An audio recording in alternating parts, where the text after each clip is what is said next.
Let's say you want a car part that's strong, something that can survive massive forces. How massive? Well, let's say around 100,000 newtons. How much is 100,000 newtons?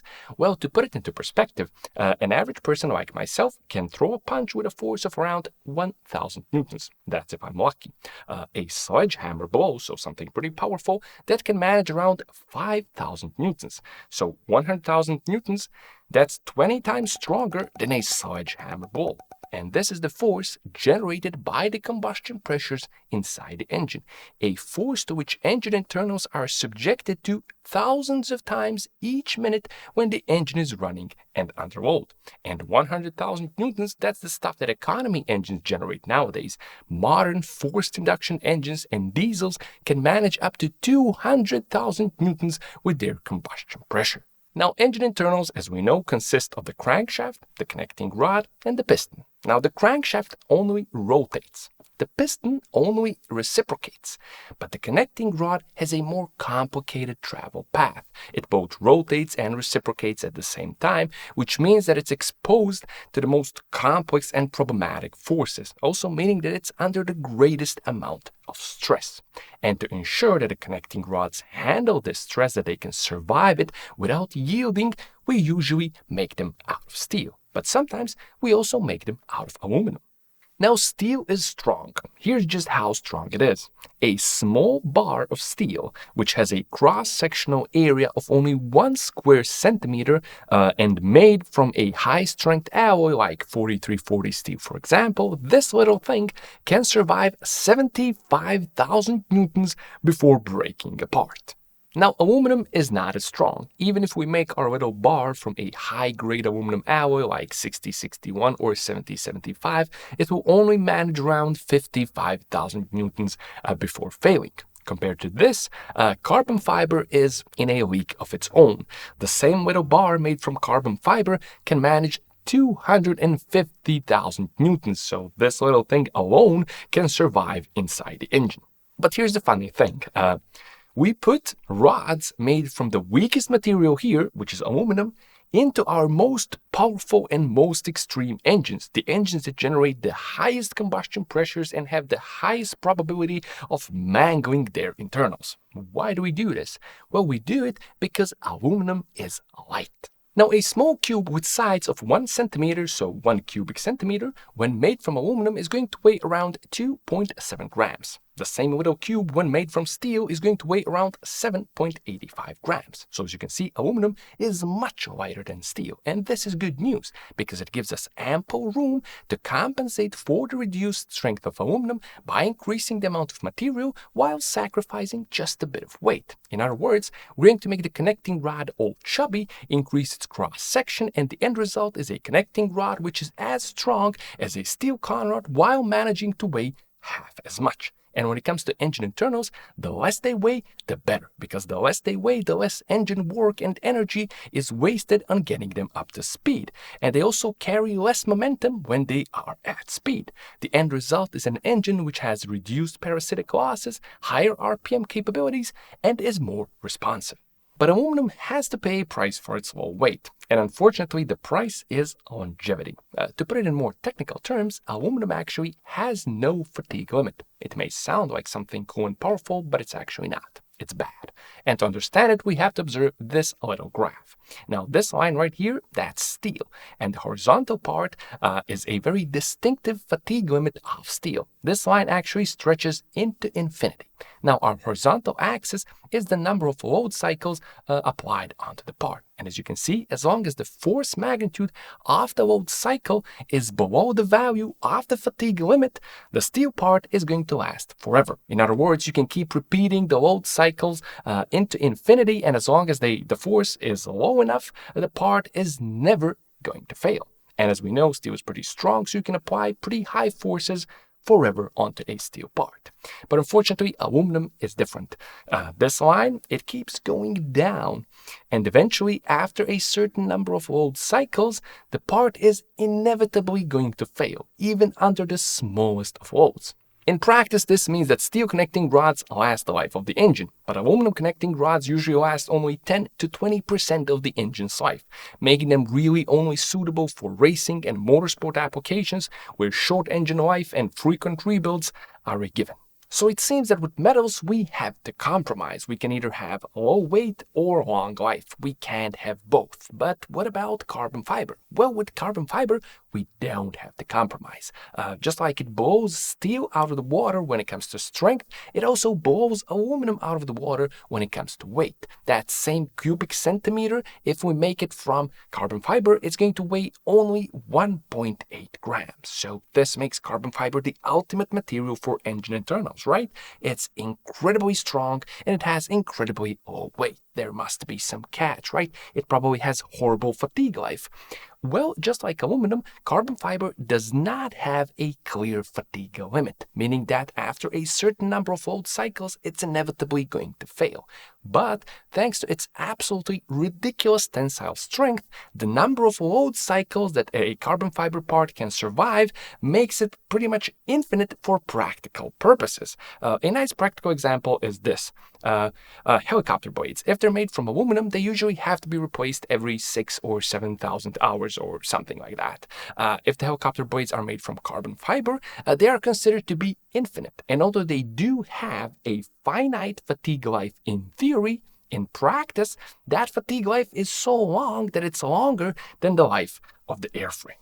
So carbon fiber is the absolute champ. Super strong, super light, no real fatigue issues. It's the best possible material for engine internals. So if it's the best possible material, why are there 0 mass-produced engines with carbon fiber internals? And why are there 0 aftermarket carbon fiber internals that you can buy today? Well, the answer to that question is that this little table that I have given to you is misleading. And it's misleading in the same way as tabloid-style sensationalist statements. You know, the kind of stuff that you can read online, how carbon fiber is 4 times or 10 times or whatever, 1,000,000 times stronger than steel and only a fraction of the weight. That kind of stuff is an oversimplification, and as such, it's misleading. So now allow me to explain why it's misleading and why you can't buy carbon fiber connecting rods. Here's issue number 1. Carbon fiber does not exhibit isotropic properties. When a material is isotropic, it exhibits the same mechanical and thermal properties in all of its parts. Steel is isotropic. Let's take this imaginary block of steel. If we apply a load in this direction or in any other direction, it's going to take the same amount of force to deform or break this steel block regardless of the direction in which we apply the load.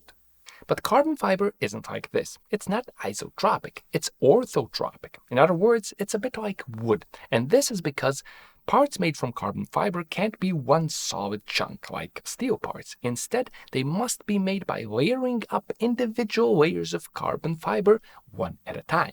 These sheets of carbon fiber are composed of intertwined carbon fiber tow, and the tow itself is composed of thousands of individual carbon fibers. Now, if we imagine that we stacked up our layers or fibers like this, then just like wood, this carbon fiber block is going to be extremely strong along the grains. It's going to be stronger than steel along the grains.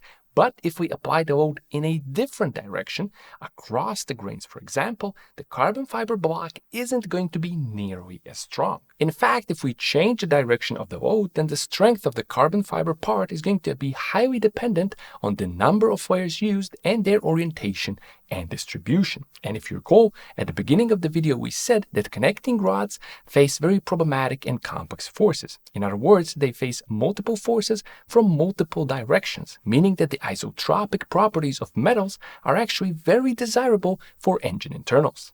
Another problem is the manufacturing process. When making stuff out of carbon fiber, you can use dry layers or sheets of carbon fiber and then manually brush or roll the resin onto them to bond them together. Or you can use pre-preg, which is carbon fiber sheets pre-impregnated with resin, which then eliminates the possibility of human error from the resin application process. Once the resin is applied, advanced manufacturing processes usually involve an autoclave. Parts are put into the autoclave, which then exposes them to high pressures and high heat in order to ensure the best possible part uniformity and finish. And as you can see, this process of manually stacking up the layers together with the long curing times and the high cost of the raw material itself explains why stuff made from carbon fiber can be so expensive. But there's another issue, and it's that this manufacturing process of stacking up layers can be extremely difficult or even impossible to adapt to complex parts with intricate shapes. Now, connecting rods are relatively complex, thick, solid parts which must be made with the highest consistency and very rapidly in order to be viable for mass production. On the other hand, the typical carbon fiber manufacturing process is best suited to thin or hollow parts that have relatively simple shapes and are made in very small volumes or even just as a one-off part. But this didn't stop manufacturers from trying to seize the amazing properties of carbon fiber for their mass-produced parts. And thus in 2010, at the Paris Motor Show, Lamborghini, in cooperation with the Callaway Golf Company and the Lamborghini Lab, unveiled the Sesto Elemento, a very striking, very limited production run race car. Now, Sesto Elemento means the sixth element, which is the atomic number of carbon. And indeed, the car did feature a lot of carbon fiber in the body, the chassis, the drive shaft, and even suspension components. But it wasn't the first car to feature so much carbon fiber. Instead, it was the first car to feature something known as forged composites. And this is a completely new way of manufacturing stuff from carbon fiber, pioneered and of course also trademarked by Lamborghini. But the big news is that forging composites actually promises to make it possible to mass produce stuff like carbon fiber connecting rods. Instead of manually stacking up the layers one at a time, the forging process involves using chopped up carbon fiber too, which is then immersed in a resin and then exposed to heat and pressure, and that's it, you're done. The process is both shorter and more consistent than traditional carbon fiber, and the randomly distributed fibers also give the part more isotropic properties. The added bonus is that you can also make more intricate and complex structures. But of course, because now we have randomly distributed fibers, we don't really have the incredible tensile strength of carbon fiber along the lines of the fibers. However, Lamborghini claim that the same strength of an equivalent steel part can be achieved using this process, while of course also maintaining the incredibly low weight of carbon fiber. And indeed, Lamborghini did make all sorts of cool parts using this process. But the big news came in 2016 when they announced that they wanted the next generation V12 engine in their Aventador to feature carbon fiber connecting rods made using their trademarked forged composite process. The engine was expected to launch in 2020 or 2021, and today it's 2022. And as you probably know, we never got a production version of this engine. There were some cool prototypes displayed, but that's about it. It never really happened. And the question is why? I mean, if anybody has the R&D capacity, it's giants like Lamborghini. I'm sure they can make it happen. And I mean, if they made complex and structural parts using this forged composite process right after the unveiling the technology in 2010, why don't we have rods 12 years later?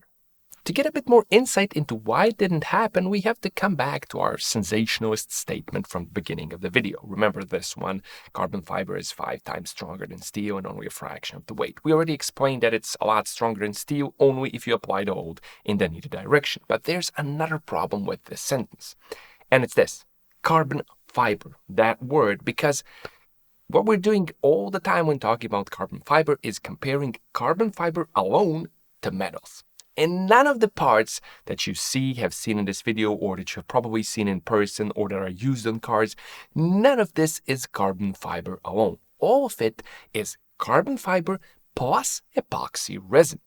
The epoxy resin is the substance which bonds the layers or strands of carbon fiber together. The resin is the matrix within which the carbon fiber takes form. And here's the problem.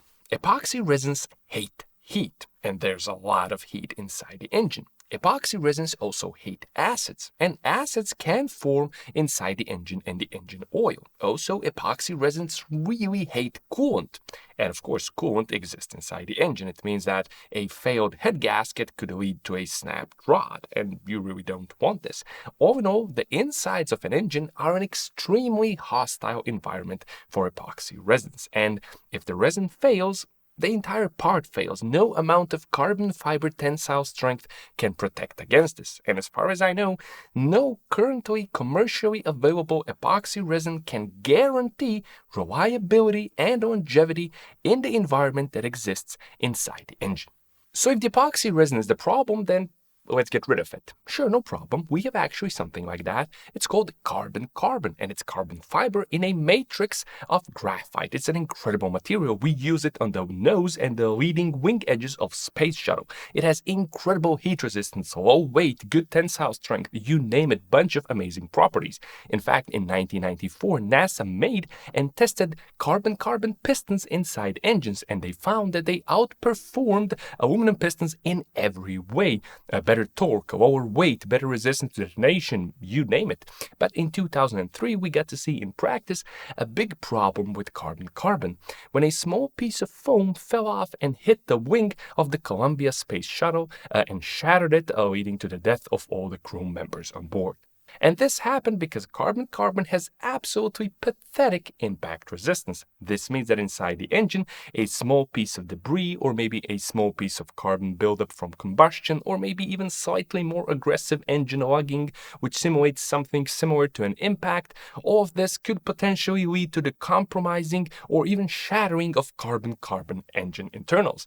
On top of this, as NASA demonstrated in their paper, making stuff from carbon-carbon requires multiple different parts which are then fused together, and in general carbon-carbon manufacturing is complex and expensive and time-consuming.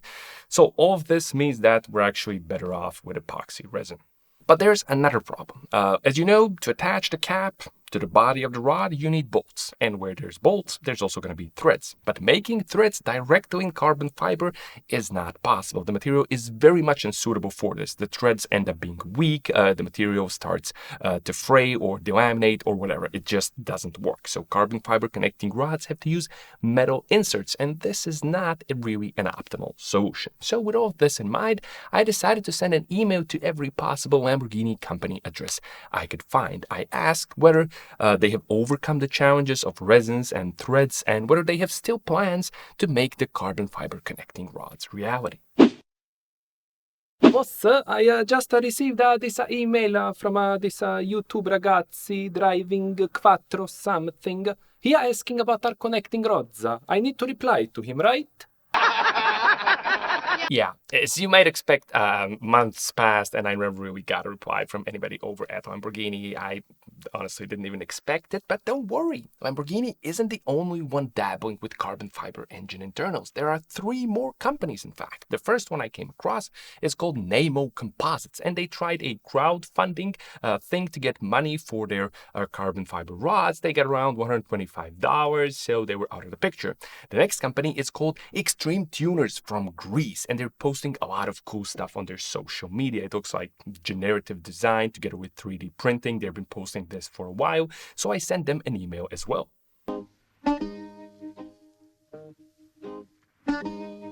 Yeah, again, no response ever. But there's another company, AWA Composites from California. And on their website, they claim some really cool stuff, but they also don't just make carbon fiber connecting rods. They also make pistons, composite push rods, wrist pins, lifters, and even something called titanium rod bolts. They're also the only company that has ever displayed their rods at the SEMA show, and the only company ever to put an actual price tag on their carbon fiber connecting rods. Yes, that is $18,000. You counted the zeros correctly. So I sent them an email as well, and this time I got a response. Now, as you might expect, we didn't really get any concrete actual insight into the materials used or the manufacturing process, because at this stage of the technology and with multiple potential competitors in the field, it's all about who's going to be first to market, and so it's all proprietary, top secret stuff. However, AWA Composites really demonstrated impressive confidence, and they claimed that they have overcome all the issues with resins. They claim that their pistons offer less thermal expansion and higher temperature capability. They also claim that their parts reduce engine damage if the parts fail due to the lower weight and the lower momentum of the parts. They also claim that their rods can handle up to an incredible 12,000 horsepower, and these are just some of the benefits listed. We did get actual concrete info on weights, and the AWA composite rods and pistons seem to weigh around 40% less than aluminum rods and aluminum pistons. Also, the prices seem to have dropped, and AWA composites now aim to push the rods to get the rods to market at around $1,000 to $2,000 per rod, meaning that the minimum possible price for a set of 8 rods is now $8,000. It's still a lot of money, but it's definitely better than $18,000. However, we really don't have any information on whether and when the rods will actually be on the market.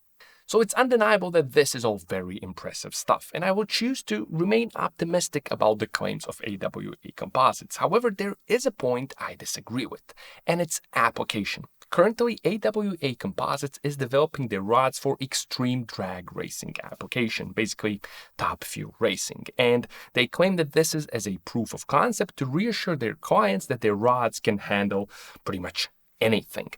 But they also claim, more importantly, that there is space for their products in mass-produced OEM daily-driven applications due to the superior fatigue life of their products over metals like steel and aluminum. Now, first of all, and we covered this, carbon fiber cannot have a superior fatigue life over steel. Aluminum, sure, but steel, definitely not. We explained this earlier in the video already. Second, and this is just my subjective opinion, top fuel racing is not a good proof of concept. Basically, you have a few high-powered runs that last a few seconds each, and then the engine gets torn apart and rebuilt. The engine never has to sustain very high operating temperatures, nor does it have to survive, wide open throttle for prolonged periods of time in varying conditions. Again, just my opinion, but not a very good proof of concept. But these are all just secondary issues. The primary issue here is that I think that in this decade, the chances of us seeing carbon fiber connecting rods in mass-produced OEM applications are zero. First of all, carbon fiber engine internals will never be as cheap as their metal counterparts, nor will their production process ever be as rapid. Now, a set of aftermarket forged 4340 rods costs around $1,500. That's a fraction of the minimum possible currently predicted cost of a set of 8 carbon fiber rods. And these are Oliver rods, some of the most highly regarded and priciest rods in the American muscle market. And this is, again, the aftermarket we're talking about. The OEMs, they make their rods themselves. They want them as quickly as humanly possible, and they expect to spend maybe $100 to make a set of 8 rods. The lead times and cost of carbon fiber engine internals can really only be justified for high-level motorsports and very, very exotic cars. Why? Well, the answer is simple. It's because steel is a very good material for connecting rods. Those Oliver rods we just mentioned, well, for $1,500, they can easily take 1,000 horsepower. And let's be honest, how much more do you need or can handle? When talking about carbon fiber, many choose to compare it to steel, and then they portray steel as this obsolete, primitive material which pales in comparison to the amazing properties of carbon fiber. Well, this is wrong and misleading because it means that we're either taking for granted or forgetting that we made countless amazing engines which churn out thousands and thousands of horsepower using humble steel rods, and they do so consistently and reliably. The gains in responsiveness and performance are really only relevant in motorsport. Why? Because reducing rod and piston weight by 50% doesn't increase power and efficiency by 50%. Let's not forget the engine is already lugging around the entire vehicle, and removing a few hundred grams from the internals isn't going to change the world. There are gains and improvements, but they are marginal and completely irrelevant for a daily driven average vehicle. Your average Joe driving a Camry would never notice a set of carbon fiber rods and pistons under his hood. The ability to sustain 12,000 horsepower doesn't matter when your engine is making 200 horsepower. The ability to rev 1 or 2,000 RPM more doesn't matter if the rest of your engine can't take it. But your car suddenly costing $8,000 more, well, that's definitely something you're gonna notice. So, let's summarize it. Are carbon fiber engine internals amazing? You bet. Do you need them? No, unless you're doing something pretty extreme.